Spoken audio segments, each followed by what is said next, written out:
କୁହାଯାଏ ଜଗାର ଡୋରି ନ ଲାଗିଲେ ତା ପାଖକୁ ଯାଇ ହୁଏ ନାହିଁ। ଆଉ ସେଥିପାଇଁ ମୁଁ ଭାରି ଅଭିମାନ କରିଥିଲି। ହେଲେ ମୁଁ କ'ଣ ଜାଣିଥିଲି ଜଗା ମୋତେ ଏମିତି ସୌଭାଗ୍ୟ ଦେବ ବୋଲି। ହ୍ୟାଲୋ ହ୍ୟାଲୋ ହ୍ୟାଲୋ ହ୍ୟାଲୋ ନମସ୍କାର, ମୁଁ ପ୍ରୀତି ୱେଲକମ୍ କରୁଛି ମୋର ଆଉ ଗୋଟେ ନୂଆ ମିନି ବ୍ଲଗ୍କୁ। ତ ଏଇ ବ୍ଲଗ୍ଟି ତ ମୋ ପାଇଁ କାହିଁକି ନା ଏଇଟା ଆପଣମାନଙ୍କ ପାଇଁ ନ ହେଇପାରେ, ହେଲେ ମୋ ପାଇଁ ଏକ ସୁନ୍ଦର ସ୍ମୃତିଭରା ଅନୁଭୂତିଟିଏ।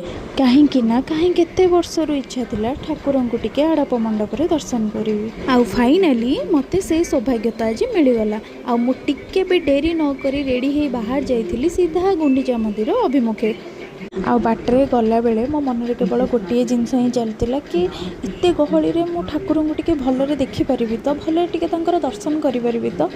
ଆଉ ସେଠି ପହଞ୍ଚିଲା ପରେ ମୋ ଡର ଆହୁରି ବଢ଼ିଗଲା। ଏତେ ଗହଳି, ଏତେ ଖରା, ଏତେ ଲୋକଙ୍କ ଲାଇନ୍। ମୁଁ ଭାବିଲି ଆଜି ତ ବୋଧେ ଠାକୁରଙ୍କୁ ଏତେ ଭଲସେ ମୁଁ ଦେଖି ହିଁ ପାରିବିନି।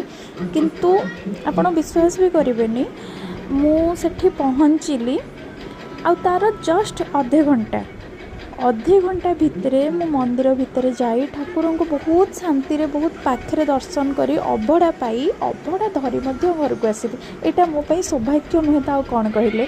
ସେତେବେଳେ ମୋ ମନରେ କେବଳ ଗୋଟେ ଜିନିଷ ହିଁ ଆସୁଥିଲା, ଏଇ ସ୍ମୃତିକୁ କେମିତି ମୁଁ ସବୁବେଳେ ମୋ ମନରେ ସାଇତି ରଖିବି। ଆଉ ତାପରେ ଆମେ ବାହାରି ଯାଇଥିଲୁ ସେଠାରେ ପଡ଼ିଥିବା ମେଳା ବୁଲିବାକୁ। ଆଉ ମେଳା ବୁଲିବାକୁ କାହାକୁ ବା ନ ଭଲ ଲାଗେ ଭାଇ। ସେ ଯେତେ ବି ଗହଳି ଥାଉ, ଯେତେ ବି ଭିଡ଼ ଥାଉ, ତୁମେ ନିଶ୍ୱାସ ନ ନେଇପାର, ଯାହା ବି ହେଇଯାଉ, ତୁମେ କିନ୍ତୁ ବୁଲିବ। ତାପରେ ଏଇଠି ମୋର ନଜର ପଡ଼ିଥିଲା କିଛି କ୍ୟୁଟ୍ ଜିନିଷ, ଆଉ ମୁଁ ତାକୁ କିଣିକି ଘରକୁ ବି ନେଇକି ଆସିଥିଲି।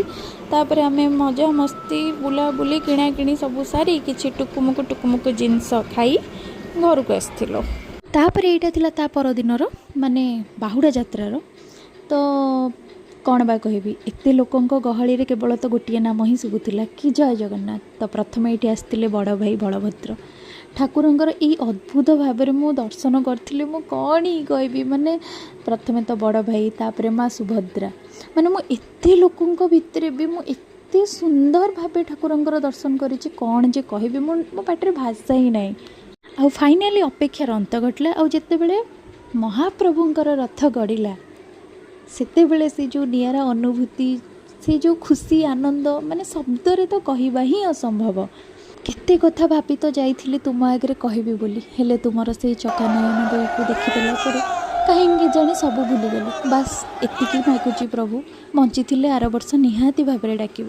ଆଉ ଏଇ ଯାତ୍ରା ମୋତେ ଗୋଟିଏ କଥା ଶିଖାଇଦେଲା, ଯେଉଁଠାରେ ବିଶ୍ୱାସ ଥାଏ ସେଠାରେ ମନକୁ ଶାନ୍ତି ନିହାତି ଭାବରେ ମିଳେ। ତ ମୁଁ ଏବେ ରହୁଛି, ଦେଖାହବ ମୋର ଆଉ ଗୋଟେ ନୂଆ ମିନି ବ୍ଲଗ୍ରେ। ଜୟ ଜଗନ୍ନାଥ।